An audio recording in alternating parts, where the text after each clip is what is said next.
Thousands of commercials, animation, computer games. It's in my list, and I can claim that I'm the #1 voiceover artist in the Philippines according to Google. Try nyo lang. Oh, Voice Talent Philippines, ako lang makikita. And of course, Janae, she's also a former student. And nag-aaral ngayon si Mok sa voice acting workshop namin. And of course, Vet, no?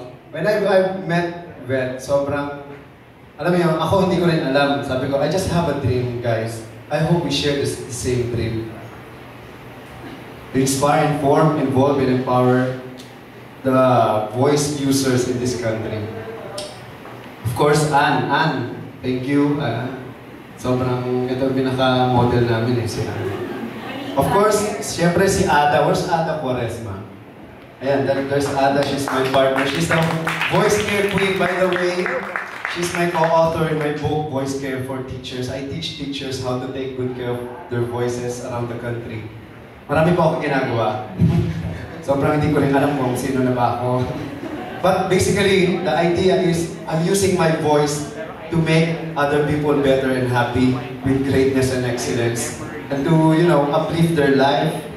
Naniniwala kasi ako ng boses natin is the #1 instrument that we will ever have. That makes us different from the animals, no? But we have this voice na to communicate. What if we don't have this speech? Mapatayan po tayo ngayon. Imagine our voice is the #1 instrument that can start a war. Alam niyo, yung boses natin ang nag-start ng away. But it is also the only instrument that can say, I love you. Tama? Just imagine, sabi ko nga, our voice is a force. It can make people move kahit wala kang gawin. And the microphone is our lightsaber. Without the microphone, a lot of people are taking for granted the power of the microphone. The microphone is the ear of the people.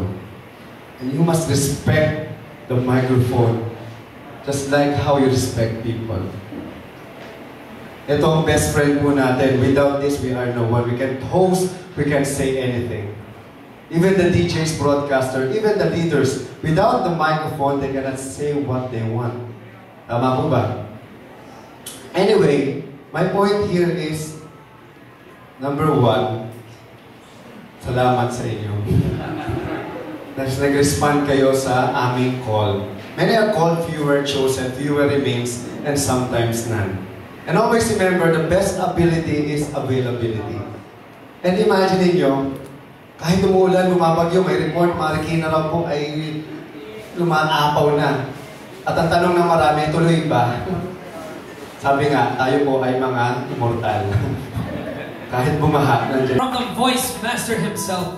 Now, just like what Sir Choi mentioned,